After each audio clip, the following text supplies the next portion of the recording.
Eu também pertenço à escola dos que gostam de falar de pé, mas não vou conseguir aguentar estar todo o tempo de pé, diz já. Eu queria começar por agradecer o convite dos responsáveis pela realização desta sessão, em particular na pessoa do Adriano Vizinhão, cumprimentá-lo a ele e aos restantes membros da mesa, ao Mário Tomé, à Raquel Varela, lá longe em Toronto, e ao militante palestiniano que nos honra a todos com a sua presença, Naji Al-Khatib.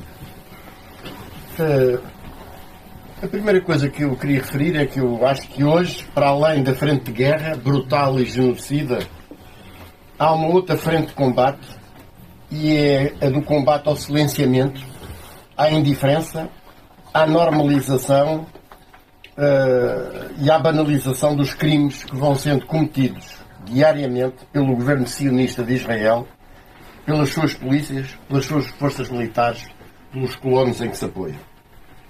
Hoje é preciso dizer desde logo com toda a clareza que todos os que armam até aos dentes esse governo e essas forças militares e policiais, mas também aqueles que procuram legitimar, explicar ou dissimular os crimes que estão a ser cometidos contra o povo palestiniano, ou até aqueles que cúmplice e cobardemente se calam perante esses crimes, são coautores desses crimes horrendos e têm as mãos tintas do sangue derramado todos os dias na Palestina.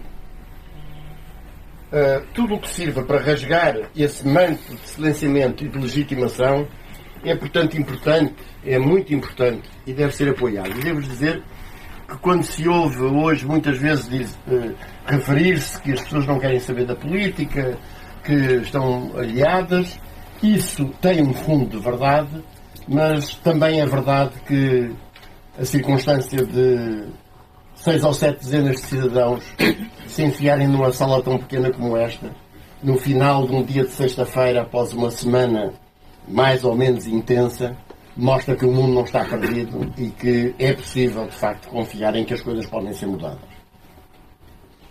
Ataques e bombardeamentos estão intencionais quanto brutais, quer de pessoas, em particular de civis inocentes, e mais ainda de mulheres e de crianças, quer da destruição sistemática de casas, escolas, hospitais e das infraestruturas mais básicas, como o abastecimento da água e da eletricidade, forçar civis inocentes a se deslocarem sem quaisquer condições de segurança ou de sobrevivência e depois bombardear propositadamente essas colunas humanas, impor dessa forma, bem como através do encerramento dos pontos de passagem, o impedimento da entrada da ajuda humanitária mais básica, condenando assim à fome, à sede e à falta de saúde enormes massas humanas, é aquilo que está hoje a passar todos os dias em Gaza. Eu estive recentemente em Auschwitz e em Birkenau. E devo dizer que, para além da brutalidade dos crimes ali cometidos, impressionaram-me várias coisas. Uma delas é a enorme dimensão da barbárie. Eu acho que por mais filmes que se tenham visto, documentários, livros, fotografias, ir a um campo de concentração como Auschwitz ou Birkenau e sentir a dimensão enorme, a massa, o significado massivo, extermínio massivo, é qualquer coisa de verdadeiramente esmagador. Mas também a forma como depois se montaram um conjunto de teorias procurando justificar tal brutalidade. E impressionou-me ainda, quando comecei a refletir sobre as coisas, a extraordinária e estarrecedora semelhança entre o que se passou há 8 anos atrás ali e aquilo que se passa agora, todos os dias, em Gaza e noutros sítios da Palestina. A identificação como culpado de todos os males e logo como inimigo a abater sem dó nem piedade de uma população inteira, caracterizada seja pela sua raça, origem social, credo religioso, a negação dos mais básicos direitos, desde os civis e políticos até os económicos e sociais, a sujeição permanente a prisões arbitrárias, à tortura e à morte, inclusive a de crianças, a colocação dessas populações em autênticos guetos, separados por altíssimos muros. Convém recordar às consciências ocidentais que há um muro um muro de 700 e tal quilómetros de comprimento e cerca de 8 metros de altura, em média, que corta completamente a Palestina e que foi construído pelos sionistas. Isto poderá ser caracterizado, como foi pela Amnistia Internacional, num relatório que não deixa de ser muito interessante, um relatório muito extenso, feito em 2022, e caracteriza isto como apartheid e colonialismo mais violento. Mas a verdade é que a deportação forçada, o impedimento dos que se viram forçados a abandonar as suas terras na sequência da Nakba de 1948, enfim, a fragmentação territorial, a segregação e o controle, a desapropriação permanente de terras e da propriedade, a tal negação dos direitos mais básicos, tudo isso hoje tem, somado a isto, a prática científica com a utilização das novas tecnologias ao mais alto grau, desde os drones à identificação facial dos inimigos a abater, o assassinato em massa, brutal, frio, planeado, premeditado de toda a população palestina. Com os responsáveis mais altos e os seus aliados a proclamarem que se trata do direito de defesa de Israel, que os habitantes de Gaza são todos terroristas, inclusive as crianças e os bebés, porque daqui a poucos anos já estarão a atacar os israelitas, sejam os militares, os colonos ou os governantes. Tudo serve então para procurar legitimar o genocídio. E eu acho que temos também pensado, refletido e falado pouco sobre isto. As teorias do espaço vital é a mesma coisa que o Lebensraum do Hitler e do Terceiro Reich. Da legítima defesa para justificar, por exemplo, a invasão da Polónia e de outros países na altura da ascensão do nazismo. As citações de textos religiosos, como o do Deuteronômio, o 5º livro da Torá, a primeira secção da Bíblia hebraica, onde se diz e se cita com frequência, que não vou ler tudo para não estar a cansar-vos e a gastar demasiado tempo, mas tem um trecho que diz: das cidades destas nações que o Senhor teu Deus te dá em herança, nenhuma coisa que tem fogo deixarás com vida. Antes destruí-las totalmente, aos heteus e aos amorreus e aos cananeus e aos perizeus e aos heveus e aos jebuseus, como te ordenou o Senhor teu Deus. Esta utilização, a criação, a doutrina militar que foi criada, entretanto, de que tudo o que mexe pode e deve ser considerado como um alvo legítimo a abater e, portanto, como uma ameaça e como um alvo legítimo a abater, e logo justifica que se dispare, bombardeie, mate primeiro e se pergunte, quando se pergunta, depois. O exército israelita não mata por engano, mata para causar terror e mata para liquidar testemunhos. É também muito impressionante, e não devemos deixar passar isso em claro, que os paladinos portugueses da liberdade de informação, para eles, repórteres fotográficos, jornalistas, a parte deles palestinianos, assassinados friamente pelos snipers israelitas porque estavam a fotografar e a registrar barbaridades cometidas pelo exército sionista, é uma coisa natural sobre a qual pouco ou nada há a dizer. Apresentam os territórios que têm vindo, de que se têm vindo sucessiva e legitimamente a apropriar como a terra prometida por Jeová, e assim justificam não só tal apropriação, como a destruição de tudo e de todos o que neles encontraram. Os executantes e os cúmplices, tal como no tempo do Terceiro Reich e entre nós, no tempo do fascismo, invocam que ou apenas cumprem ordens ou até nem sabiam o que se passa. Como se isso fosse possível e como se isso fosse uma forma de os carrascos e os seus cúmplices se tentarem exibir às suas responsabilidades.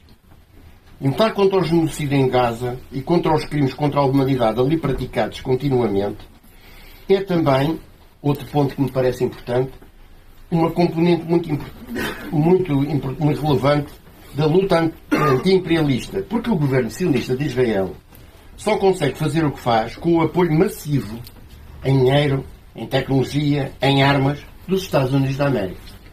Estes têm desde há vários anos, e há um texto notável do recentemente falecido Coronel Matos Gomes, que é muito interessante sobre esta matéria, em que ele examina o facto de que os Estados Unidos têm dado há vários anos uma estratégia de domínio do grande espaço da margem oriental do Mediterrâneo, que inclui a Síria, o Iraque e que tem como alvo principal o Irão.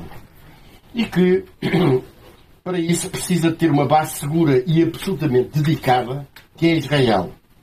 E este precisa de criar, pelo genocídio dos palestinianos e pela destruição do que resta do Líbano, uma situação em que Israel não tenha que dividir meios e forças para concentrar esses meios e forças no objetivo principal e que é o de servir de base de ataque ou de testa de ponta no tão pretendido ataque americano ao Irão. Acabar com os bárbaros, acabar com raças inferiores da terra, acabar com a ideia da Palestina, isto é repetido pelos responsáveis sionistas todos os dias. Os palestinianos são chamados de animais, de bestas e até de nazis. Um ex-primeiro-ministro, nome Benanit, salvo erro, não tem direito a existir, nem os seus filhos. São apresentados como personificando o mal, porque são menos que humanos e, portanto, há uma licença divina, como disse um membro do Likud recentemente, é mais do que legítimo apagar a faixa de Gaza da face da terra. Como diz Chris Hedges num artigo também muito interessante chamado Apagar a Palestina, o genocídio está no cerne do imperialismo. Os partidários do chamado intervencionismo humanitário, como é o papel que os dirigentes europeus, designadamente os portugueses, assumem, e que insistem em que devemos bombardear e ocupar outras nações porque somos a encarnação da bondade, são afinal os idiotas lutas da máquina de guerra do imperialismo global. Eles são os rostos sorridentes do genocídio. Israel não cumpre nenhuma das resoluções da ONU, sejam elas da Assembleia Geral, e eu estive a fazer um levantamento assim muito rápido e verifiquei pelo menos 4, do Conselho de Segurança, pelo menos 9, do Conselho dos Direitos Humanos, e nada acontece, não obstante a recomendação do Tribunal Penal Internacional relativamente ao genocídio e aos crimes de guerra praticados ali e de emissão do mandato de detenção do Netanyahu. Como diz Eduardo Galeano, com que direito é que Israel destrói todos os direitos dos palestinianos? E voltamos ao início. Hoje questiono o que cada um de nós vai amanhã poder dizer aos seus filhos, aos seus netos, quando lhe perguntarem o que é que, como nós já perguntámos às gerações anteriores à nossa, o que é que fizeram quando se soube o que é que os nazis faziam, designadamente aos nazis, aos judeus, perguntar o que é que nós fizemos perante as imagens que, apesar de tudo, nos chegam todos os dias do massacre e do genocídio praticado na Palestina. É importante ter presente que as histórias dos povos, a impressora pode estar avariada e ter pouca tinta, mas a história dos povos imprime-se sempre com a coragem e a força dos que lutam, não dos que vergam ou dos que se vendem. E que, por isso, como escreveu Rudolf Loos, um jornalista argentino assassinado durante a ditadura argentina, as classes dominantes procuraram sempre que os povos não tenham história, não tenham ideologia, não tenham heróis nem mártires, pois assim cada luta começa do zero, separada das anteriores, a experiência coletiva perde-se, as lições esquecem-se. E é nosso dever impedir que isso aconteça. O que fazer então? Eu acho que essa é uma questão também que se nos coloca e somos confrontados com ela. O que fazer perante uma situação destas? Bom, eu diria que a primeira tarefa é a de combater a conspiração do silêncio e da manipulação. É a de levar a cabo uma denúncia implacável, cotidiana, por todas as formas, dos crimes do imperialismo e do sionismo. A segunda, eu acho que há uma ação, sobretudo dos trabalhadores das suas organizações, uma ação sindical a desenvolver, por exemplo, nos aeroportos e nos portos para bloquearem tudo o que seja o fornecimento ou abastecimento de armas, munições e outros instrumentos indispensáveis ao desenvolvimento da guerra. Depois, o boicote aos produtos de Israel. Enfim, desenvolver-se um amplo movimento social contra a guerra e, desde logo, contra a guerra em Gaza, denunciando e responsabilizando os governos, a começar pelos que dão apoio à barbárie como o nosso. É claro que alguns nos atacarão dizendo que somos uns agitadores ao serviço de interesses inconfessáveis. Mas qual é a novidade? Não foi sempre disso que fomos acusados antes do 25 de Abril? Somos mesmo capazes de ser acusados de sermos aliados dos terroristas. E dizem aspas. Mas quem afinal tinha razão? Outros clamarão que o combate que temos e que queremos travar é uma utopia e que não é possível lutar, que não há alternativa, sabe a teoria do Tina, da Troika, das suas reformas, e que temos que comer e calar, ao estilo antes do 25 de Abril, manda quem pode, obedece quem deve.